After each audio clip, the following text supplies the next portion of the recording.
시작하기 전에 이제 빌립보 교회가 어떤 교회였는지를 먼저 우리가 잠깐 살펴보려고 하는데, 그 빌립보 교회는 바울이 2차 전도 여행을 할 때 그 유럽에 처음으로 세웠던 교회가 빌립보 교회였습니다. 그래서 이제 잠시 후에 지도를 볼 텐데, 바울이 사실은 그 무시아라는 곳으로 이제 가려고 이렇게 애를 썼다가, 두로아에서 무시아로 가려고 애를 썼다가 성령님 계속 막으셨죠. 막으셔가지고 밤에 꿈을 꿨는데 유럽에서 그 마케도니아 쪽에서 사람이 환상을 보면서 이제 우리한테 와서 우리를 좀 도와줘라 라는 환상을 보고 바울이 건너가서 세웠던 교회가 이 빌립보 교회였습니다. 그래서 처음으로 세웠던 가정이 그 루디아, 그 자주 그 옷감 장사를 하는 그 루디아 가정에 처음으로 교회를 세웠던 것이 그 빌립보 교회의 시작이었습니다. 자, 그리고 거기서 일어났던 사건이 그 빌립보 시에서 그 마귀 들려서 점을 치던 어떤 여자아이가 있었는데, 그 여자아이를 고쳐준 사건 기억나시죠? 그래서 고쳐줌으로써 이제 감옥에 갇히고 이제 굉장히 심하게 매를 맞는 그런 곤욕을 치르기도 했는데, 그 사건을 계기로 이제 간수의 가족들을 모두 구원하기도 했던 지역이 바로 이제 빌립보 지역이었다라는 걸 확인할 수 있고요. 그리고 성경에서 또 이야기 나오는 것이 이제 오늘 빌립보에서 그 이야기가 나오는데, 감옥에 갇힌 그 바울이요, 로마 감옥에 갇힌 그 바울에게 그 에바브로디도라는 사람을 보내서 그 사람을 통해서 이제 물질로 또 이제 봉사로 몸으로 열심히 이제 섬기고 돕게 만들었던 그런 사랑 많은 교회가 빌립보 교회였습니다. 그 잠시 후에도 잠깐 말씀드리겠지만 고린도 교회 같은 경우에는 전혀 바울을 아랑곳하지도 않았거든요. 그런데 빌립보 교회는 거리가 멀음에도 불구하고 로마까지 찾아가서 바울을 돕고 섬기는 아주 사랑 많은 그런 교회였다는 것을 확인할 수가 있습니다. 그래서 빌립보 교회가 어디였는지 이제 그 지도를 보시면 여기거든요. 그 마케도니아가 그 예전 그리스, 그 요지 다 그리스였죠, 사실은. 마케도니아 바로 인접한 그 지역이었었는데, 바울이 원래는 이제 드로아라는 곳에서 이쪽 소아시아 지역을 전체 전도를 하고 2차 전도 여행에서 저 위쪽으로 올라왔죠. 여기 이제 마지막으로 저 북동쪽으로 올라가려고 했었었는데, 무시아라는 쪽으로 올라가려고 했었는데 성령님께서 막으셨죠. 그래가지고 결국은 환상을 보고 이 빌립보로 가서 교회를 개척한 곳이 빌립보 교회가 되겠습니다. 유럽의 최초의 교회가 이제 빌립보 교회였고요. 저기를 이제 기점으로 해서 유럽 전체에 복음이 퍼져나가는 그런 역사가 이제 일어나게 되죠. 자, 그래서 이제 빌립보 교회에 대해서 알아봤다면 이제 빌립보서 그 책에 대해서 우리가 좀 알아볼 필요가 있는데, 그 빌립보서는 바울이 로마 감옥에 갇혀 있을 때 작성한 서신이 빌립보서입니다. 그러니까 로마 감옥에 갇혀 있을 때 작성한 서신이 무엇이었죠? 골로새서 있었고 에베소서 있었고요. 그리고 빌립보서 있고요. 이렇게 이제 감옥에 있을 때 썼던 서신들이 바로 옥중 서신이라고 보통 표현하는. 자, 그래서 빌립보서 그런 서신인데, 그 빌립보서는 이제 기쁨을 강조하고 있습니다. 처음서부터 기쁨에 대해 얘기하고 이제 마지막까지 기쁨에 대해서 강조를 하는데, 중요한 것은 바울이 얘기하는 이 기쁨이라는 것은 혼적인 기쁨을 얘기하는 것이 아닙니다. 그러니까 항상 기뻐하라고 그래서 우리가 좀 오해하는 것이 있는데, 성경을 볼 때 항상 기뻐하라고 그러면 막 감정적으로 맨날 그냥 기뻐가지고 막 그냥 이게 업돼가지고 생활해야 된다라고 생각하는 분들이 많은 것 같은데, 절대 그런 기쁨이 아니고요. 그렇게 막 활달하게 활동하는 뜻이 아닙니다. 영적인 기쁨을 의미합니다. 그 힘들고 슬픈 상황 중에서도 내면에서 솟아나는 그 기쁨, 그것을 누리며 살아야 된다. 외부로는 뭐 나타나지 않더라도 그런 기쁨을 이야기하고 있다는 것을 확인하실 필요가 있습니다.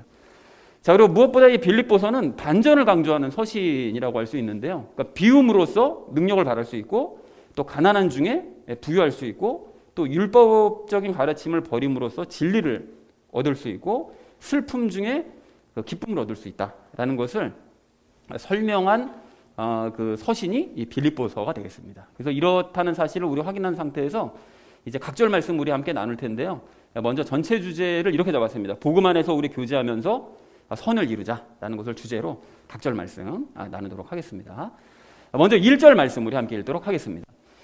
예수 그리스도의 종 바울과 디모데는 빌립보에서 그리스도 예수님 안에 있는 모든 성도들과 또 감독들과 집사들에게 편지하노니 라고 말씀합니다. 여기 그리스도 예수님 안에 있다라고 얘기하는 것은 뭐 너무나 당연하게도 예수님과 연합하여서 살아가는 것을 이야기하는 것이죠. 그리고 이 모든 성도들, 감독들은 지금으로 치면 이제 목사들을 얘기합니다. 감독들과 집사들. 교회가 딱 그 세 가지로 이루어져 있거든요. 일반 평신도, 집사들, 그리고 목사. 그 초대교회 때. 지금은 뭐 장로, 권사, 뭐 안수집사, 뭐 여러 가지 있는데 과거에는 딱 이렇게 정해져 있었죠. 그러니까 결국은 빌립보 교회의 이제 모든 사람들을 의미하는 것이 되겠습니다. 자, 그래서 1절 전체의 의미는 예수 그리스도의 종 바울과 디모데는 예수님과 함께 살아가는 빌립보 교회의 모든 사람들에게 편지를 보낸다라는 이제 인사말로 시작했다는 것이 1절의 의미가 되겠습니다. 자, 이어진 2절 말씀 우리 함께 읽도록 하겠습니다. 하나님 우리 아버지와 주 예수 그리스도로부터 은혜와 평강이 너희에게 있기를 원하노라 라고 말씀합니다. 뭐 별로 어려운 내용이 없어서 전체 의미를 바로 이렇게 정리할 수 있습니다. 하나님 아버지와 예수 그리스도로부터 은혜와 평강이 너희에게 있기를 원한다 라고 이제 인사를 하죠.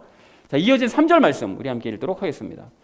내가 너희를 기억할 때마다 나의 하나님께 감사를 드리고 라고 말씀하는데, 이것도 뭐 내용은 어렵지 않습니다. 그러니까 바울이 빌립보 성도들을 기억이 날 때마다 그럼 항상 하나님께 이제 감사 기도를 드렸다는 거예요. 왜 감사했는지는 5절에서 말씀하고 계시는데, 항상 빌립보 성도들을 기억하면 너무 감사한 거예요. 그래서 바울이 이제 그 내용을 이야기하고 있죠. 그래서 나는 너희가 기억날 때마다 하나님께 감사 기도를 드린다라는 것이 이제 3절의 의미가 되겠습니다. 자, 이어진 4절 말씀 우리 함께 읽도록 하겠습니다. 너희 모두를 위하여 기도할 때마다 항상 기뻐하며 간구함은 이라고 얘기하는데, 이것도 역시 바울은 빌립보 성도들을 위해 기도할 때마다 항상 기뻐했습니다. 그러니까 그들을 생각하면 그냥 기쁜 거예요. 빌립보 성도들이. 그러니까 참 좋은 관계를 맺고 있었던 것이었죠.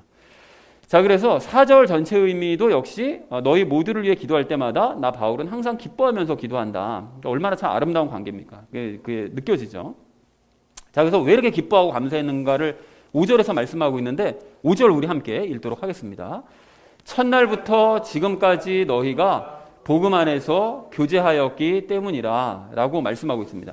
여기 복음 안에서 교제했다는 것이 이제 무슨 이야기냐, 이것을 이제 살펴보려고 하는데, 그 빌립보 성도들은 하나님과 교제하고 바울과 교제하고 성도들끼리도 교제했다는 거예요. 복음 안에서.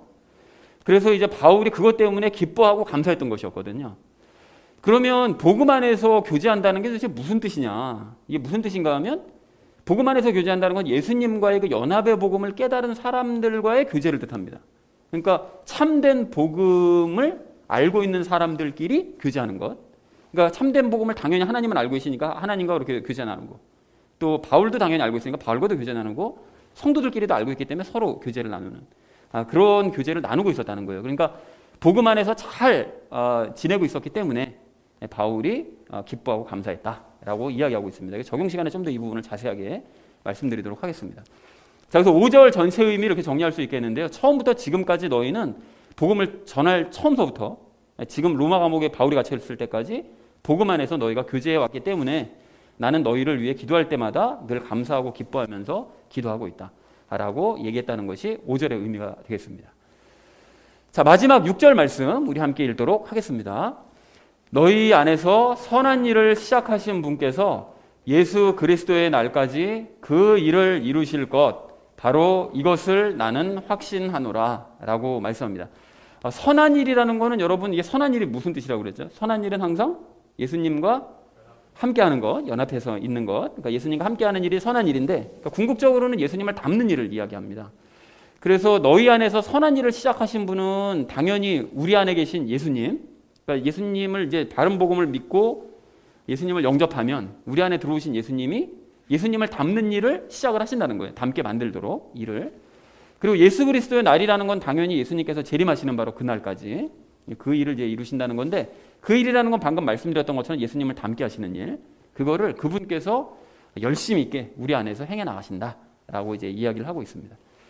자, 6절 말씀은 이렇게 정리할 수 있겠는데요. 너희 안에서 예수님을 닮게 하시는 일을 시작하신 예수님이 재림하시는 그날까지 그 일을 계속 이루실 것을 나는 확신한다 라고 얘기했다는 것이 6절의 의미가 되겠습니다. 그래서 앞에서는 교제에 대한 이야기를 나누고 뒤에서는 예수님을 닮는 이야기를 나눴는데, 사실 이것이 연관이 있는 거죠. 예수님과 교제하는 사람은 곧 예수님을 닮을 수 있다. 그래서 그 일을 예수님께서 계속 끝까지 이뤄 가신다라는 것을 이제 얘기했다는 것이 오늘 말씀이 되겠습니다. 자, 그래서 오늘 본문을 이렇게 정리해 볼 수가 있겠는데요. 바울과 디모데는 빌립보의 모든 성도들에게 하나님과 예수님의 은혜와 평강이 임하기를 바라면서 편지를 보낸다라고 인사말을 했고요. 그리고 너희가 복음 안에서 교제를 하고 있기 때문에 나는 너희를 기억할 때마다 하나님께 늘 감사하고 기뻐하면서 기도를 드리고 있다. 난 너희가 너무 좋다라는 이제 고백을 한 거죠. 신앙생활 너무 잘하고 있으니까요. 그래서 너희 안에 계신 예수님께서 재림하실 때까지 너희를 예수님 닮도록 만드실 건 나는 확신한다. 그런데 여기 그 사이에 왜 너희 안에 계신 예수님께서 재림하실 때까지 이렇게 예수님 닮도록 하시는가 하면, 너희가 복음 안에서 교제를 잘 나누고 있기 때문에, 하나님과 또 성도들과 잘 나누고 있기 때문에 예수님께서 재림하실 때까지 너희를 예수님 닮도록 푹 만들어 가실 것이다. 만약에 신앙생활 엉망으로 하면 예수님께서도 그게 힘드시겠죠. 닮도록 만들어 가시기가 힘드실 텐데 잘하고 있기 때문에 그렇게 만들어 가실 걸 나는 확신한다. 라고 바울이 이야기하고 있습니다. 자, 그래서 오늘 말씀 이제 결론을 이렇게 맺을 수가 있겠는데요. 이제 복음 안에서 교제하며 선을 이루자라는 이 말씀을 주제로 나머지 이야기는 삶에 적용하면서 함께 말씀 나누도록 하겠습니다.